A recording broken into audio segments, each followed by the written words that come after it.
Hello, ladies and gentlemen, and a very warm welcome to today's webinar, where I'm delighted to be presenting with me today the how to ensure travel and entertainment expenses are 100% within policy. So I'm very pleased to be having as sponsors today Concur. So I extend to you a very warm welcome indeed. My name is Susie West and I'm the founder and CEO at sharedserviceslink.com. It's our central aim to help our members, our 7,500 members, improve their performance, their financial performance.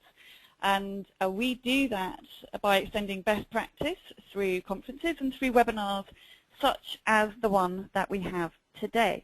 I'm very pleased to be presenting on our speaker panel David Fine, who's the Senior Director at Concur. So let's have a look at the agenda for the next 60 minutes. I'm going to be touching on the importance of questions and then briefly looking at context, and then I'll be handing directly over to David, who's going to be walking you through some fascinating data that's transpired as a result of a recent survey that they have done. In the last 10 minutes of this webinar, we will be taking your questions. Questions are very important indeed. I'm sure you've got a particular reason as to why you're on this webinar today. So please make sure that you do get the answers that you are looking for from this webinar.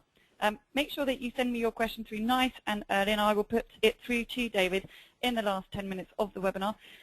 Make sure you use this opportunity and maximize it, get the most out of it. It's 60 minutes that you'll never get back, so make sure you get the most out of it. The sooner you send me the question, the more likely it is that it will be asked. And do remember to stay on for Q&A in the last 10 minutes of the webinar, as I mentioned. Okay, let's have a look at the context. As you will be very aware, control within financial shared services is a very central theme at the moment, and there's a big focus on making sure that user compliancy supports that, supports control, and also technology supports control.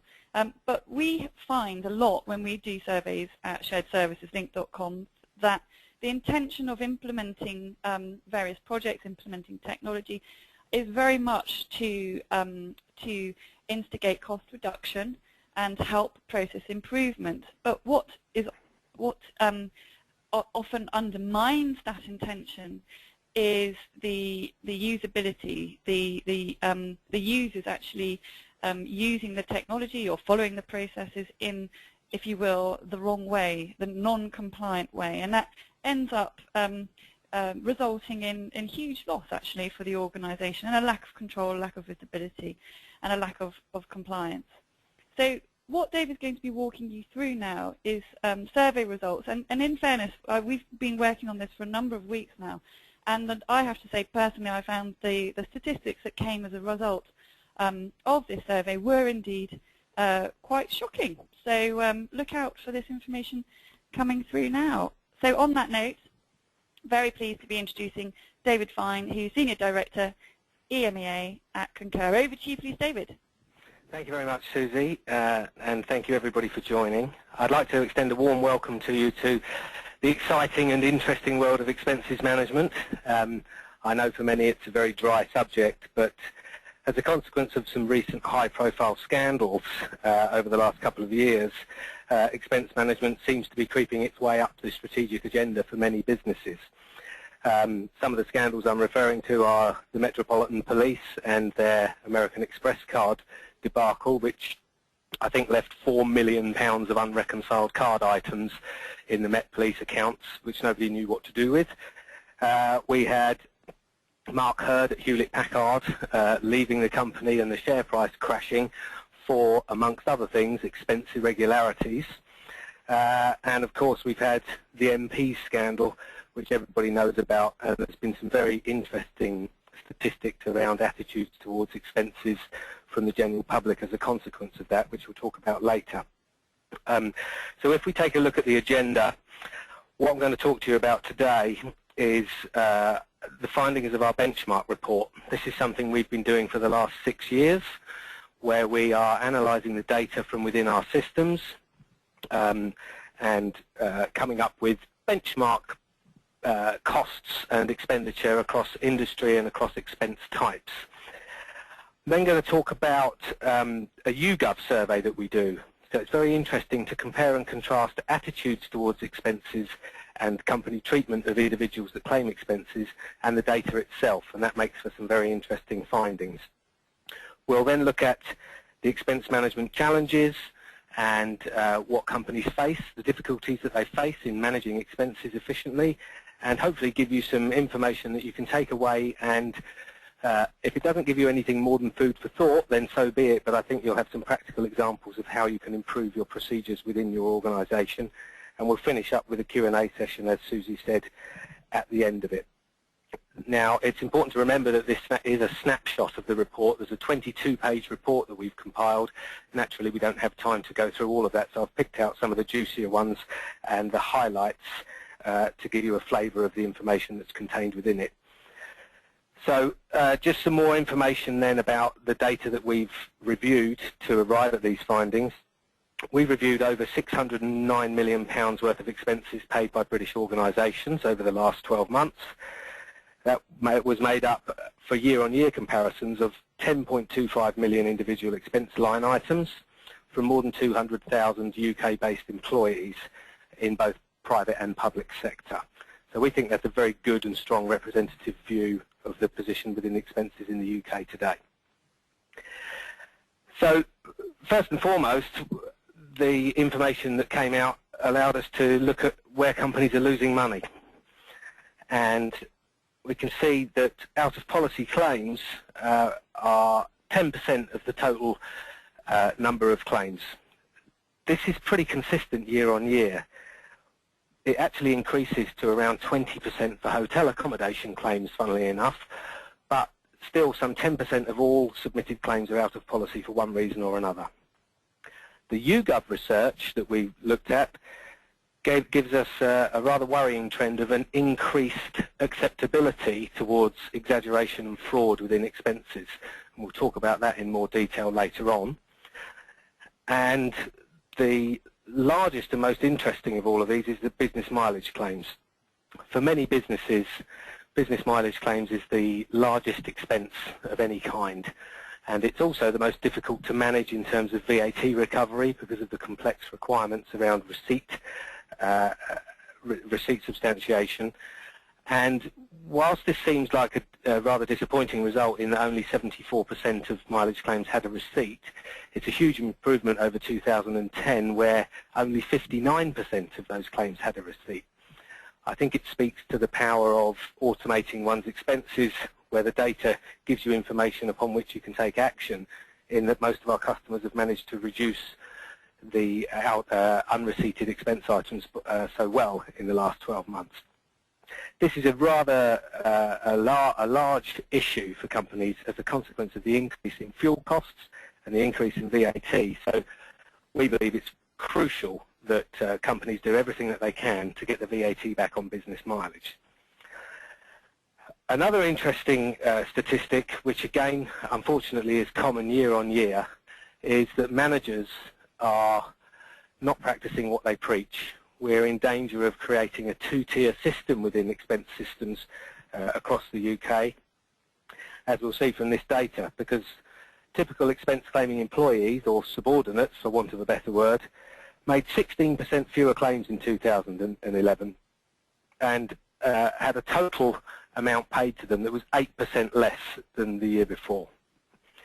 However, managers made only 4% fewer claims and received only £33 less. So last year they received on average £4,200. This year it's £4,177. So we're not seeing the managers practice what they preach. It's great that they're passing the message down to their employee base, but it's disappointing that they're not living by those rules themselves. Managers being a weak link in this whole chain, incidentally, will be a common theme throughout our discussion this afternoon, for obvious reasons. Now, I've talked about out-of-policy claims. 10% of the expense claims are out of policy, and we're just going to very quickly run a poll question to see how you guys in the audience feel about how many of those were rejected. So, Susie, if we can run this poll question, please. Thank you very much indeed, David. So, in your opinion, what What percentage of out-of-policy expense claims were rejected by authorisers in 2011? Was it 2% or less, 3 to 5%, 6 to 10%, 11 to 15%, or 16% or more? So what are you anticipating the results to this question to have been, according to the report that Concur have run? So if you could respond, please. We've had 56% of you responding. We do like to get these responses up past 70%. So what percentage of out-of-policy expense claims were rejected by authorisers in 2011? 2% or less, 3 to 5%, 6 to 10%, 11 to 15%, 16% or more. We're at 69%, closing the poll in 3, 2, 1. Let's have a look at the results. So coming up on your screen now, 30% of you believed it was 2% or less. Interestingly, 16% of you thought it was 16% or more. So quite interesting results there. Back to you, please, David. They are interesting results, Susie. Thank you very much. And unfortunately, a third of you got it right. That third being those that said 2% or less, because astonishingly, in our view, and again it's consistent, only 1.2% of the expense claims that are out of policy are rejected by authorisers. So 98.8% of expense claims that breach company policy for whatever reason are still authorised. That's what I said in the last slide, that managers are the weakest link here. And this really talks to us as businesses working with and engaging with those authorisers, because we can spend a lot of time and money and effort either automating our processes or working with advisors and partners in establishing a very strong, well-worded, well-documented policy, but that money is utterly wasted if the people who are paid to enforce it simply fail to do so. And we have some really good examples later on in this webinar of how companies have worked with their management teams, made them accountable, got their buy-in, and reduced out-of-policy claims exponentially as a consequence of that. So it's really important to remember that whatever our policy is, we need to engage with managers. And I'm yet to see an expenses policy that describes the process for rejecting or querying expense claims. And I think it's a major miss of many companies that authorisers get issued with the expenses policy. They're asked to interpret it and enforce it, but they don't know how to go about pushing back on the individual to say, no, I'm not going to give you that £100, because let's remember that expenses is a very emotional area where individuals have spent their own money on behalf of the business and they want it back. So those managers need the help and support of the business to make sure that the policy is applied consistently and fairly throughout the company. So we'll move on to what people receive in expenses, and this is some good news. We'd like to see these percentages a little higher, but we are seeing year-on-year reductions as an average. And in the face of pretty high inflation throughout 2011, in real terms, the percentage reductions might be higher. But we have seen a 4.4% overall reduction in the average amount claimed by employees in 2011, which is, for me, a really good result for many, many businesses. And if I can just give you an example on that of how a company has used an automated system to its advantage by coupling a strategy along with its decision to automate, because we'll talk later on about automation on its own simply not being adequate. One has to couple it with a strategy that's defined and consistently applied throughout the business. But a retail company looked at their expenses and wanted to save £100,000. So they looked at their highest expense claims, they looked at the behaviour of their claimants, and they engaged with their authorisers. And they found great results. They had great traction, lots of buy-in from people who wanted to help save the company money and do the right thing. And they didn't save £100,000 over 12 months, they actually managed to save £600,000. So for me, the message there is that if we engage with our employee base about the risks and the challenges we face as a business around the cash constraints and the VAT requirements, etc., around expenses, most employees want to do the right thing. But we must engage with them and not just sit the other side of the fence with an expenses policy that says this is what you do and how you do it. We have to go towards them and get them engaged, and that does deliver great success. So on the next slide we'll see the figures broken down. So we can see the average amount received by an individual in detail, and we can see the total number of claims on average. These are line items that are submitted by individuals.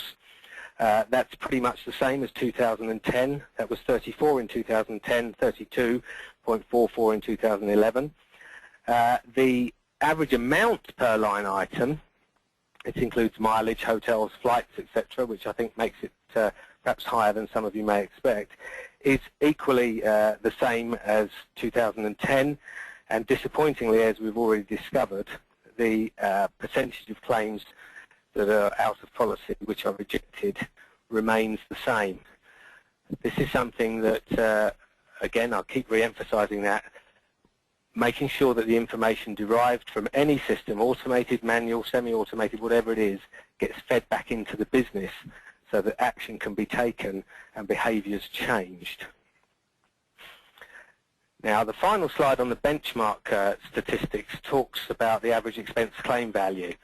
And the reason I wanted to put this slide in is because automation of expenses or improved management of expenses is not always about cost reduction. Overall, I think that needs to be the main aim, but it's having control and management of the costs that allows companies to determine where they wish to spend their money. And if you're chasing more business and you're looking to drive a certain area within your company, obviously you're going to incur more costs. You have more people out on the road, you have maybe entertained more customers, as we see in the financial services line along the top. Their business travel costs and entertaining costs have increased. But those customers that are doing that are doing so knowingly, because they have the information at their fingertips and they can determine where they choose to spend their money. And I just wanted to make that distinction that it's not all about cost reduction. It's about controlling and managing spend and being able to determine from a budgetary perspective what you want to spend and where you wish to spend it. And that's the kind of visibility that an automated expenses system can provide to you.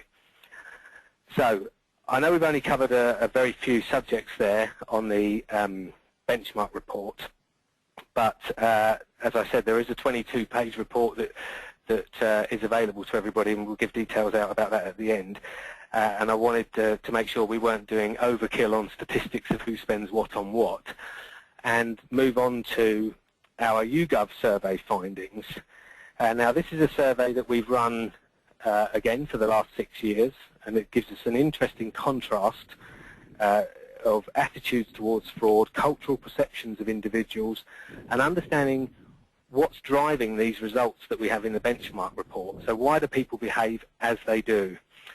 So we have 2 poll questions now that I think will lead to some interesting findings. So Susie, if I could ask you to undertake those 2 questions. Thank you.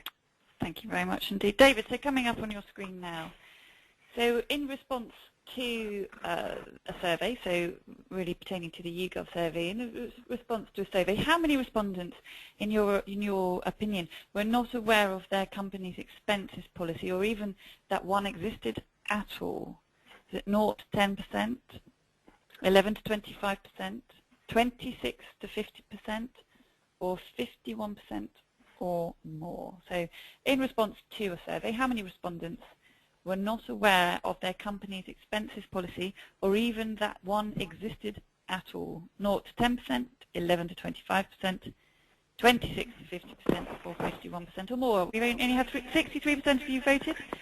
We did get to 71% last time, so see if we can beat that little record. Closing the poll in 3, 2, 1. 75% of you responded there, so thank you very much. Coming up on your screen now, you'll be able to see the results of the first back-to-back slide. So interesting results there, and I know that David will be following up with you and what the actual results were shortly, so just make a mental note of the responses there, if you will. 30% coming in at 0 to 10%, and 18% at 51% or more. So just make a mental note of those figures, if you will, and they will be cross-referenced very shortly when I hand back to David. Okay, the second back-to-back slide poll question coming up on your screen now.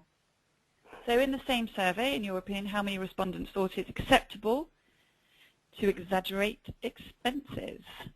Less than 10%, 11 to 20%, 21 to 25%, or 26% or more. 50% of you have voted. If you haven't done so, please do so. In the same survey, how many respondents thought it acceptable to exaggerate expenses? Closing the poll in 3, 2, 1. Let's have a look at the results. 69% of you voting there. So coming up on your screen now. So you can see here that 37% of you believe it's 26% or more. So very interesting results there. And back to you, please, David. Thank you, Susie. Well, let's do this in reverse order. I'm pleased to say that in respect of those that thought employees might admit to exaggerating their claims, it was 25% of employees who responded. So 11% of you got that right. And I love the 37% who are more cynical than that, which is very interesting. And as you can see on the slide, 55% of respondents were unsure or unaware whether an expenses policy even existed in a business. That's the highest response we've had, and we ask the same question every year, and that's the highest response we've had. So companies somewhere along the line are missing the opportunity to, as I've said all along, engage with their workforce and make sure that everybody knows what they can spend, in what circumstances, how they can spend it, and how they go about getting it back. And we do have, I believe we have a duty as an employer to ensure that that policy is well documented and well communicated with our employees. And equally, if we want to control and manage that spend, we must take a step towards them and ensure that they understand it, making it available on company intranets or on notice boards wherever possible for employees. So they're the high-level results from that YouGov survey, and we'll go on over the next few slides to get under the skin of it. But those that exaggerate, those people that do admit to exaggerating expenses, do so under 3 particular topics, business mileage being the biggest one. Now, business mileage in many systems is easy to fiddle, because how are you going to know how far it is from point A to point B? So systems that include Google Maps, Bing Maps, AA, route planners, whatever it might be, can significantly reduce the amount of exaggeration and fraud. And again, it's really important to understand the psyche of the individual that's claiming the expense. They may not have kept an appropriate record. They're not, many of them are not deliberately defrauding the business. They're saying, how far was it for my trip yesterday? Was it 27 miles, 28? I can't remember. I'll round it up to 30. No, better safe than sorry, make it 35. Because they don't wish to be out of pocket. And we'll see later on in some of the drivers for exaggeration as to why they do that. And I dare say that it's something that many of us may have done in the past, because not knowingly, but making sure we don't lose out. Giving employees a Google Map or a route planner option within an automated expenses solution makes life easy for the claimant, because they don't need to retain records on paper format, and it allows the company to control and manage tolerances around the returned mileages for those journeys. And it also helps with statutory compliance in respect of HMRC, because there is an expectation from HMRC that businesses will do random checks on journey distances for certain mileage claims. And if we can't demonstrate that we're doing that, and HMRC uncover huge discrepancies, then there are potential pitfalls in that strategy, because we're already seeing with fleet companies that operate fleets, HMRC are taking a very dim view of rounded figures, and in a recent article I read, a broad brush approach is if there are more than 20% of all the declared personal miles ending in a 5 or a 0, HMRC are going to dig very, very deeply, and there have been a number of six-figure fines issued to companies for failing to ensure that the records are adequately maintained. And interesting in its absence on this slide for me is taxis, because taxis is pretty easy, particularly in London and other capital cities, to get blank receipts from the taxi driver. And in fact, there is a mini industry within the eBay community of people that sell books of blank taxi receipts. I'm sure they're valid for taxi drivers, but you can buy a book of 100 taxi receipts for £1.99. And there is one vendor in particular that sells 20 taxi receipts, all different. And there can only be one reason why you would want to buy 20 different taxi receipts, in my view. So we do need to be acutely aware of the options that are available to people who will deliberately seek to defraud our business. And the last stat on this slide is, again, a little disappointing in that 89% of people who responded in this survey, which was about 2,100 people, 89% say their expense claims are never queried. That fits quite well with the 1.2% of out-of-policy claims that are rejected, and again points to management being the weakest link in many of these processes. So, more information from the YouGov survey is around culture. Let's try and understand why people behave in the way that they do. As I've said once already, it's particularly emotional for many people, where they may feel that they're funding the business by spending their own money, and then the business says you need to fill out these forms, and if you get it right, I'll give you your money back in a couple of weeks' time. Some people take umbrage at that, and they resent it. But equally, a third of people think that their boss either submits fraudulent or exaggerated expense claims. And only a third of respondents thought that their expenses policies were fair and that the company followed the policy to the letter. And so if you think of that 30% who think their boss exaggerates, a third of those in turn exaggerate themselves. If it's good enough for their boss, then it's good enough for me.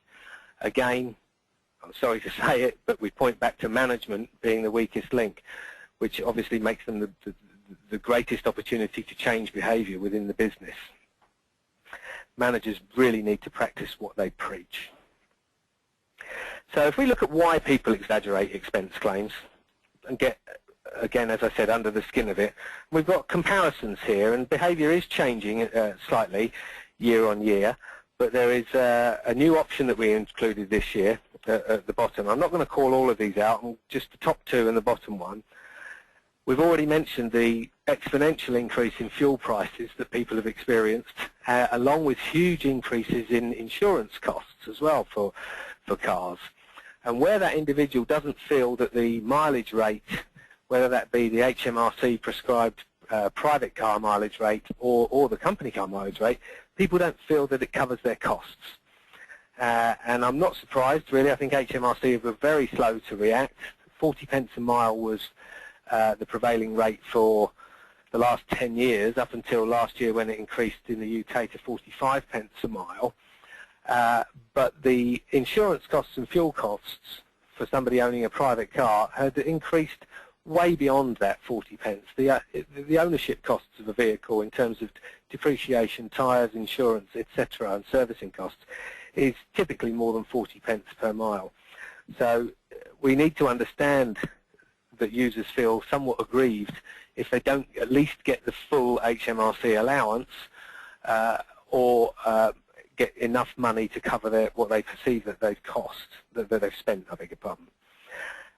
Another reason why is because people don't get all of their costs reimbursed. Some companies have particularly stringent policies on what can be spent when away on business. And again, from the emotional side of it, the individual's been away from home, possibly away from their family, on business, spending their money, trying to generate business. It's part of their job, they accept that.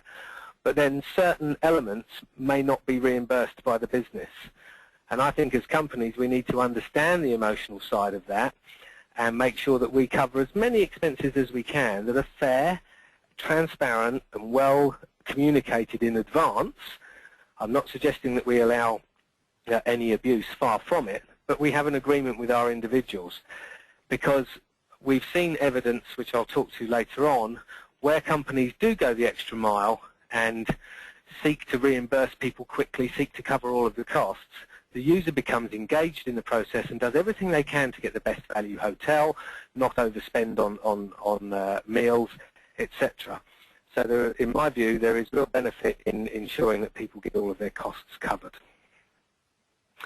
The final one, which was the new one we introduced this year, is, and I think this is a reflection of where people haven't maybe had salary increases, where their costs have gone up, but companies are expecting more from them.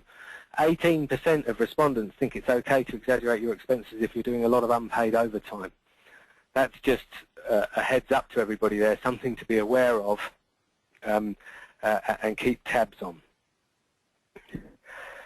So that covers the behavioural aspect of the YouGov. So we've looked at some of the high-level examples of where companies are losing money, particularly around managers not enforcing policy adequately and having potentially a two-tiered system.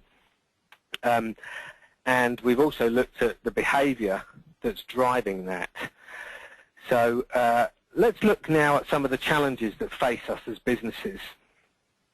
We have huge challenges around getting this right. It's a particularly difficult process in terms of making the process efficient, ensuring that we have control and visibility of those costs and that we can manage them. We need to ensure that we maintain or improve and build upon our policy compliance, but also our statutory compliance position. And when we think about the statutory compliance position in respect of VAT, we need to know an awful lot, and often manual expenses systems don't capture sufficient information to confidently go about reclaiming VAT. And particularly in respect of mileage, where the receipt needs to be dated on or before the date of the journey, and it needs to have sufficient VAT on it to cover the amount of VAT that's being reclaimed. And users don't really know where to start with that particularly knotty issue. That's a huge challenge. And in my experience, we find that particularly around mileage, companies are writing off their VAT rather than take a chance on claiming VAT that they're unable to substantiate. We have that cost management that we've talked about, being able to direct our spend where we choose to direct it. We've already talked about the fraud and the cultural activities, and I've just mentioned the VAT recovery. So despite the fact that I'll be advocating automation, I think I've mentioned it already, automation on its own is not going to be enough. We have to couple that with what we've just learned about the users and what's driving their behaviour and understand them. And we need to have a defined strategy as a business as to how we're going to take control of those costs, how we're going to manage the reduction or as I said, maybe even the increase in those costs without alienating our user base. And it's a real challenge. And I remember once, again, a real-life example where in a sales scenario where we were proposing a rather large return on investment in multiple seven-figure sums over a 5-year period. And the prospective customer said to me, how can you prove that you'll deliver those returns? And my answer was that I can't. All I can do with my system is highlight where people are out of policy, where you've spent too much, where you're not being particularly efficient. If the company chooses not to take any action with that data, as I said earlier, it's a complete waste of time. We have to make sure that the policy is properly enforced in a sensitive manner, because we run the risk of alienating our users, and then they'll be spending more money with the guy on eBay and the taxi receipts than goodness knows what. So we've got to make sure that we have a defined strategy, and that takes us very neatly on to how we can improve our compliance position, our policy compliance position. And you know, can we indeed achieve 100% policy compliance? It's a great aspiration to have, and one that I do believe is possible. But it does require management to lead by example. I've banged on about it throughout this entire webinar, so if I can give you again a real-life example, hopefully these are much more meaningful to you than simply me giving my opinion. We had a large customer that when they came to us freely admitted that about 15% or more of their expense claims had no receipt, and 15% or more of their expense claims were out of policy. By engaging, believe it or not, the executive board within that organisation, who took this particularly seriously, because all of these expenses is cold hard cash. If you're going to put £500,000 on your bottom line, how many sales do you need to generate to get £500,000 on the bottom line in cash? Typically it's quite a high number. So this was recognised by the executive board in this organisation, and the chief executive made all of his other executives accountable for the management of their department's expenses claims. So he operated a name and shame league table of managers who had the most out-of-policy expense claims authorised. And again, this is all available at the touch of a button through an automated system.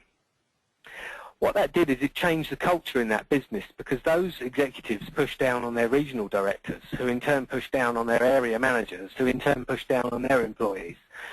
And this didn't happen overnight, I should stress that, but over a period of about 2 years, they changed the culture in that business to one of expenses not being an opportunity to subsidise one's income, but expenses being something that you spend on behalf of the company and then you get it back particularly quickly, because they operated a daily reimbursement program that was available through as a consequence of the automation.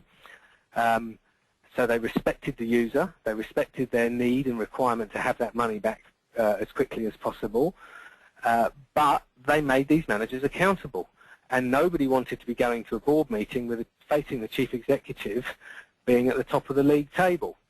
Now, it might sound like overkill to many of you on the call today, but unless we get engagement from the senior execs in the business, we already know from the YouGov statistics that 30% of people think that their boss is exaggerating.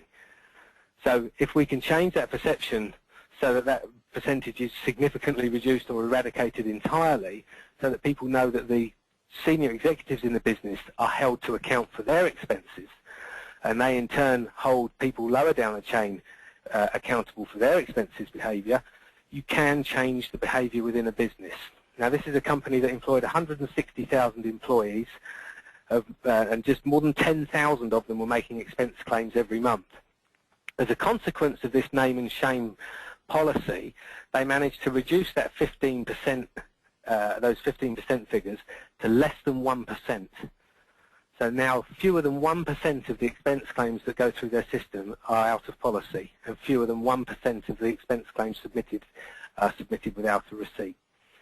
And that, for me, shows you that whilst I've said all the way through this webinar that managers are currently the weakest link, we can, if we get adoption right at the top of the business, make managers advocates for change and become the strongest link in the chain and ensure that businesses comply with policy. As a consequence, one improves the statutory compliance position, and the net effect, typically, is significant sums of money on the bottom line. So I've spent a long time on that top point, but for me that is crucial. We have to make the policy fair for everybody, and we have to increase the awareness. If 55% of people don't know that a policy exists or where to find it, then we have a problem. We must also reimburse all expenses, make it fair, see things from the employee's point of view. Reimburse quickly, if we can. And by that I mean ideally on a weekly basis, but at worst fortnightly. And then take decisive action against fraudsters. If we identify individuals who are systematically abusing the expenses system, we have to take action. Again, there have been some high-profile instances of this. The director at KPMG, who was found to have fraudulently claimed in excess of £450,000 over a 5-year period as a consequence of their self-sign-off process. where he was a director, he was able to sign off his own expenses up to £5,000, and one expense claim he'd miscalculated, it exceeded £5,000, and the system automatically bumped it up to his superior, who challenged a lot of the expenses and thought something rather odd was going on. That precipitated an investigation into the individual concerned, which uncovered the fraud that he perpetrated over a 4-year period. We also had the director of the London Philharmonic Orchestra who embezzled £675,000 from the orchestra, much of which under falsely signed off expenses. And there's a more recent one of a senior director or senior partner at Hogan Lovells, and then we have the MPs, and so it goes on. So we need to take decisive action against these fraudsters. Those individuals are now in prison, as we know a number of MPs are as well. So there needs to be a deterrent there, but we have to make sure that we make it easy for people, we make it transparent for them, but also let them know if they're found to be abusing it, there will be no second chances.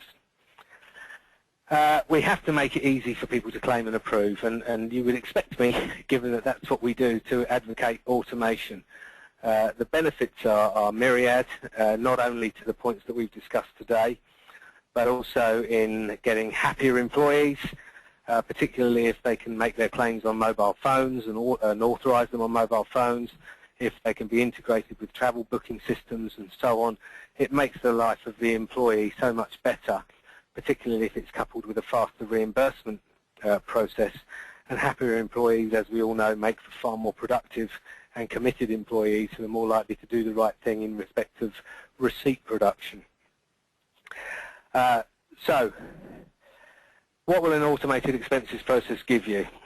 Hopefully that's pretty obvious, but it will give you, if you couple the application and deployment of your automated expenses process with a defined strategy that's consistently reviewed and consistently applied, then you will improve efficiency, you will have improved control of expenses and to where you want to spend your money and how you wish to spend it. You will increase your policy compliance, which is always a good thing. And when you've done that and everybody's really starting to toe the line, if we go back to the story I told you earlier about that particular retailer who saved £600,000 when they were only targeting £100,000, that £600,000 counts every year because they haven't slipped back. I know they reduced it even further the following year, but that money, when you've got it, then has started to change the culture in the business. And for me, that's really crucial. When it comes to compliance, I think we either have one of two cultures in our organisations. We have a culture of compliance, which is one experienced now in the two companies that I've talked to you about, or we have compliance with the prevailing culture, which is a dangerous position to be in, because I've heard many anecdotes over time where people who are new into an organisation have gone to claim a mileage claim from point A to point B, knowing from their mileage records in their car that it's 15 miles, only to be told by a very experienced and long-serving employee that distance from point A to point B is 23 miles, and it always has been and it always will be. So we need to change that compliance to the prevailing culture into a culture of compliance. And automated expenses and the name and shame things that I've already talked about will help you to do that. Typically, one will enhance one's VAT recovery position. I think the worst position that the company will find itself in as a consequence of the automation is that they'll be confident that the VAT they're seeking to recover can be substantiated and will bear scrutiny by the authorities. That's a minimum. Typically, improved receipt production and improved data capture that's delivered as a consequence of automation results in often significant increases in the amount of VAT that companies can reclaim. It's going to help companies to minimize fraud. We've talked about all the rationale behind the user behavior and how they go about doing that. And as I've just alluded to just a second ago, it can change the culture and transform that business into one where the individuals concerned are doing their very best to do the right thing for their organisation and going out of their way to spend less, to go to the best value places, which is completely the opposite to a company that takes a real harsh and stringent view on expenses, where I suspect people don't bother spending much time finding which hotels to stay in because the money is often spent begrudgingly. Whereas when we get the employees on side, it's to everybody's benefit, the company and the employee. And of course, I said right at the top, although it's not always the main aim, it doesn't always have to be the aim, but typically, as a consequence of automation, we do see significantly reduced costs for businesses. So with all of that in mind, and before I just summarise, I have a final poll question which Susie is going to ask you now. Thank you very much indeed, David. So coming up on your screen now, when are you looking to optimise your current T&E management system? We have already optimised in the next 6 months, in the next 6 to 12 months, after 12 months' time, not sure. So when are you looking to optimise your current travel and entertainment management system? We have already optimised in the next 6 months, in the next 6 to 12 months, after 12 months' time, or not sure. So 69% of you voted, closing the poll in 3, 2, 1. So thank you very much. We were bang on 70 there. Let's have a look at the results coming up on your screen now. So a third of you have already optimised. That's very encouraging indeed. And what have we got there? Probably about just about 45% looking to optimise in the next 12 months. So interesting results. Back to David for the summary. Okay, thank you. And it's great to see that 32% of you have already done so, and hopefully some of this information you'll be able to take back and compare with the data that you can derive from your existing systems, and hopefully get some value out of the time you spent on the call. Okay, so just a brief summary. Overall, the amount that employees are spending is decreasing. This is great news, but I still believe that we can, as businesses, we can increase the speed at which we reduce that spend without alienating our employees. Generally, employees are getting better at providing receipts. We've seen that on the mileage screen right at the top of the presentation. But overall, again, some of the other data that we haven't covered today but is in the report, overall, about I think it was 95% of all expense claims had a receipt associated with them, which is great. That's up from 85% 2 years ago. So employees are getting better, and this is through companies automating their processes and engaging with their users. Again, there's evidence of the results. However, 25% of people still think that exaggerating claims is acceptable. Now, if we reflect on this just very quickly, we've been doing this for 6 years, but if I go back to 2008, it was about 30% of people thought it was okay to exaggerate. Then we had 2009, the year in which the MP's expenses scandal broke, and very interestingly, in the very same question, the same survey, only 14% of people thought it was okay to exaggerate. So taking the moral high ground over the behaviour of the MPs did affect quite a lot of people. However, last year it crept back up to 23%, and this year it's gone up again to 25%. So we're very quick to forget. So this is something that has to be viewed consistently. We have to keep revisiting our strategy for expenses because people's situations and their drivers change. So finally, I've said it enough, hopefully not too much for you, but there is room for improvement in terms of understanding those users and pulling them towards the business and working in partnership to improve our policy compliance and aspire to get that 100% compliance and improve our statutory compliance position as well.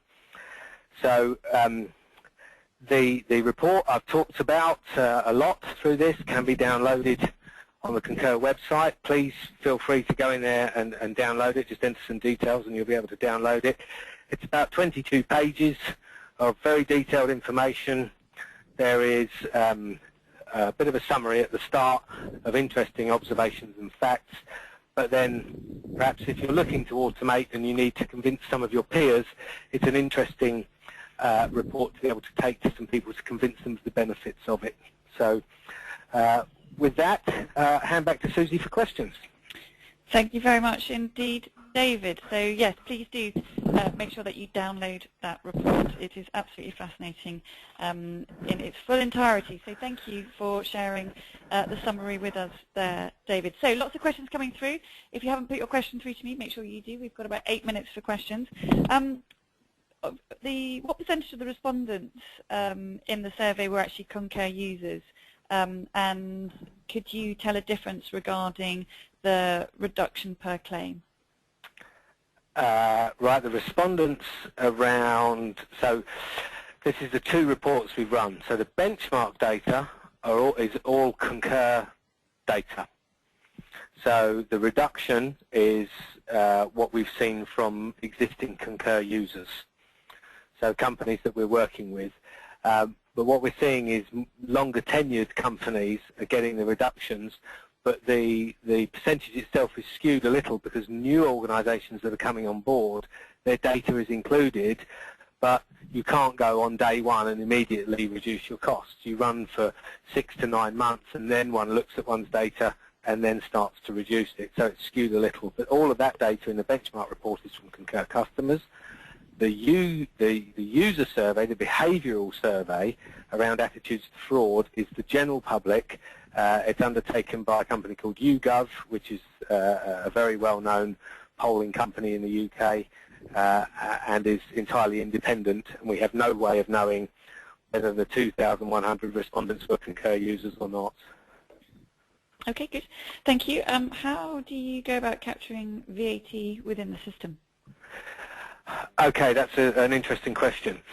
What we've done is we've managed to take some of the requirements for identifying VAT and build, for want of a better description, a VAT engine within the system. So we hold some VAT rates for that particular country against each expense type as part of the configuration, and we're able to determine by the country of purchase and the expense type selected what the VAT rate is and what the recovery rate for that particular expense type is.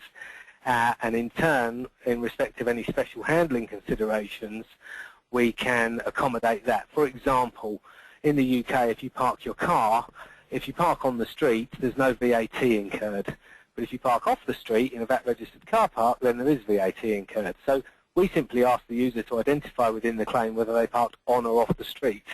If they select the off-the-street option and provide a valid VAT receipt, we can confidently go about reclaiming the VAT. And another example of that special handling is around company car hire.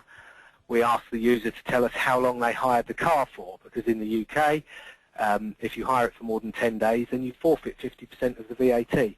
So simply by the user giving us that information and coupling that with the tables where we host the information, we're able to determine the appropriate VAT rate. Okay, good, thank you. As far as joiners and leavers and users on the system and information that needs to be updated, how is this change managed? That's typically done through some web services or file transfer, FTP server interactions. So depending on the customer's ERP system, that can either update the system potentially in real time, or it can do an overnight download and then a secure transfer that automatically feeds that data into the expenses system. So you can keep on top of new joiners, you can keep on top of the management hierarchy. One of the challenges we face around that one, though, is that, and what we found from experience, is that the expense management system ends up becoming the de facto position for companies in respective management hierarchy and is often more advanced than the ERP system. However, there is a web service or an FTP protocol available to do that. Thank you, David. Can you clarify, we talked quite a lot about mileage, and can you clarify what you consider to be an adequate mileage receipt? Okay. An adequate mileage receipt is a receipt that is dated on or preferably before I would argue that on the date of the journey would also be adequate. So on or before the date of journey for which the VAT is being reclaimed. And the VAT identified on the receipt must be equal to or greater than the amount of VAT being reclaimed as a consequence of the journey or journeys. And it should ideally be a receipt that has a VAT number on and the name and the address of the garage. So a simplified VAT receipt is adequate.